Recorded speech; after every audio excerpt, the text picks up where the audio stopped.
But I should mention, in the sense of responsibility, there are contraindications, interestingly, that are similar for psychedelics and meditation. One is age. So people, especially men, are most likely to have their first psychotic break in their teens to early 20s. They're just vulnerable. The brain is vulnerable that way. So in my book, I say, if you're under age 25, don't think about it.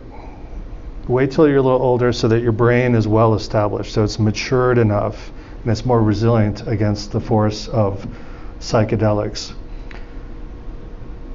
If you have a previous mental health history, previous risk, or it runs in your family, you also might want to not use psychedelics because that could also bring on a psychotic break. And I want to talk about a friend of mine. I just put the letter E here to remind me. This is a young friend, and I was in my 20s, and I just started learning how to meditate, and I was really into it. And he wanted to learn, and I didn't know. We knew each other in high school, and then we lost touch. We got in touch, and I taught him how to meditate.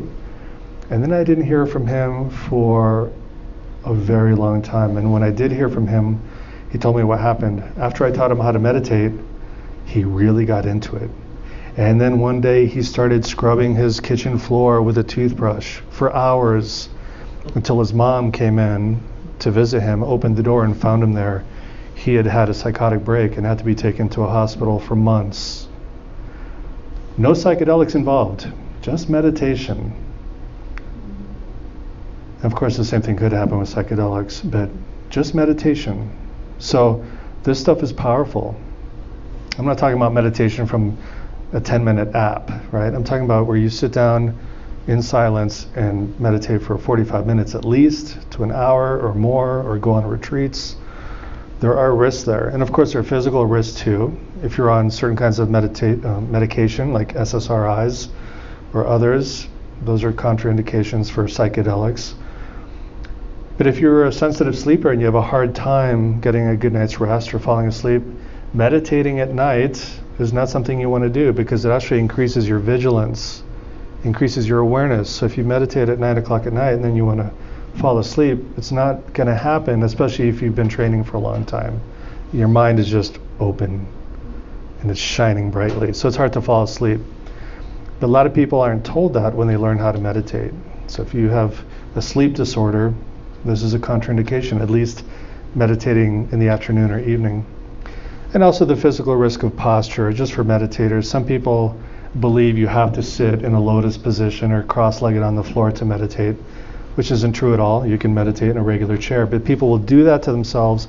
And I've seen people get hurt. I've seen people with prior surgeries and ailments try and meditate in that traditional posture, and they refuse to try sitting in a chair. So after weeks, months, or years, they end up hurting, and they never actually meditate because they're just sitting there in pain. So, but I just want to introduce just a few of the contraindications. Sean? Yeah. Before you move on to the next one, what about the age in women on psychotic break? Yeah, so for women though, I can't remember the statistics. It's still a risk, but the age difference it's a little different than for guys. But still, a brain is a brain. So if you're a teenager up to age 25, whatever sex you are, I'd recommend not putting yourself at risk that way.